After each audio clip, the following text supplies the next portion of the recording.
السلام علیکم student second year class, کیسے ہیں آپ؟ ٹھیک ہے، میں ہوں آپ کا ٹیچر غلام معین الدین۔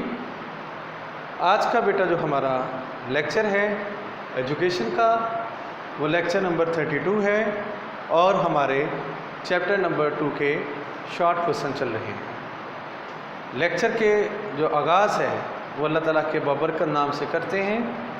بسم اللہ الرحمن الرحیم۔ سب سے پہلا بیٹا جو کوشچن ہے وہ ہے میکالے اور اس کے نظریات کے متعلق 4 فقرات لکھیں۔ میکالے اور اس کے نظریات کے متعلق 4 فقرات۔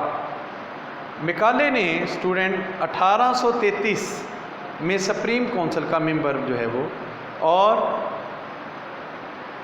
سپریم کونسل کا ممبر اور پبلک انسٹرکشن کمیٹی کا سیکرٹری مقرر ہو کر ہندوستان آیا تھا، اور اس نے ہندوستان کی جملہ معاشرتی اور معاشی برائیوں کے خاتمے کے لیے مقامی علوم کے بجائے یورپی علوم کو جو ہے وہ پڑھانے کی سفارش کی، اور اس نے انگریزی زبان کو ذریعہ جو ہے وہ تدریس بنایا، اور واضح طور پر اس نے یہ کہا کہ تعلیم کا مقصد ایسی نسل تیار کرنا ہے جو کہ مغربی افکار نظریات کے ترجمان ہو۔ رنگ و نسل کے اعتبار سے بلا شبہ وہ ہندوستان کے ہی ہوں، لیکن ان کی سوچ انگریز کی طرف کی ہو، ان کی سوچ اپنے کی طرف کی ہو، ان کی سوچ جو ہے وہ سیرت اخلاق کے اعتبار سے وہ انگریزی ہے۔ اب دیکھ لیں کہ یہ ہمیں جو ہے شروع سے ہی پہلے تو ہمیں تعلیمی لحاظ سے تباہ کیا گیا۔ آگے چلتے ہیں، کوشچن پڑھتے ہیں، آگے مطلب جو ہے وہ آپ کو پھر سمجھ آ جائے گی۔ میکالے کی سفارشات کی روشنی میں تیار ہونے والی تعلیمی پالیسی کو کیا کہتے ہیں؟ کوشچن نمبر 2 کیا ہے؟ میکالے کی سفارشات کی روشنی میں تیار ہونے والی تعلیمی پالیسی کو کیا کہتے ہیں؟ اس کی جو تعلیمی پالیسی کو بینٹنگ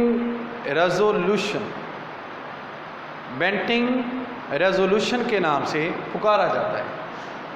میکالے کی سفارشات کی روشنی میں تیار ہونے والی جو تعلیمی پالیسی ہے اس کو بینٹنگ ریزولوشن کے نام سے پکارا جاتا ہے، اور یہ 7 مارچ 1835 میں منظور ہوئی۔ آگے کوشچن نمبر 3 ہے اسٹوڈنٹ، بینٹنگ ریزولوشن کے اہم خد و خال کیا تھے؟ بینٹنگ ریزولوشن کے اسٹوڈنٹ جو خد و خال تھے وہ تھے سرکاری تعلیم کا مقصد ہندوستان میں سائنس اور مغربی علوم کو فروغ دینا تھا۔ سب سے پہلا اس کا جو خط و خال تھا وہ ہندوستان کے اندر سرکاری تعلیم میں سائنس اور مغربی تعلیم کو فروغ دینا تھا۔ آئندہ سے ملک کی جو زبان ہے وہ فارسی کی بجائے انگریزی ہو،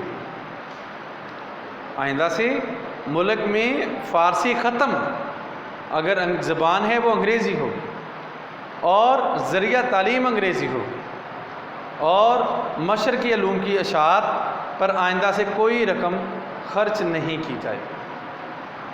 دیکھ لیں کیسے جو اغیار ہیں، کیسے جو نان مسلم ہیں، انہوں نے کیسے مسلمانوں کو تباہ کیے۔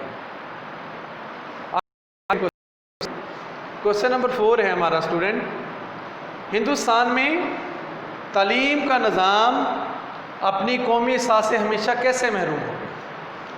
پھر میں آپ کو ایک دفعہ کوشچن یہ ریپیٹ کر دوں، ہندوستان میں تعلیم کا نظام اپنی قومی اساس سے ہمیشہ کیسے محروم ہو گیا؟ میکالے کی یادداشت جو ہے آئندہ برطانوی پالیسی کا رہنما اصول بن گئی۔ تعلیم کا مقصد لوگوں کو سرکاری ملازمتوں کے لیے تیار کرنا تھا، اور خاص طور پر نچلی سطح کے انتظامی عملہ کی فراہمی قرار پایا، جس کے نتیجے میں جو تھا ہندوستان کی تعلیم کا نظام اپنی قومی اساس سے جو ہے وہ بالکل جو ہے وہ محروم ہو کر رہ گیا۔ اس کے بعد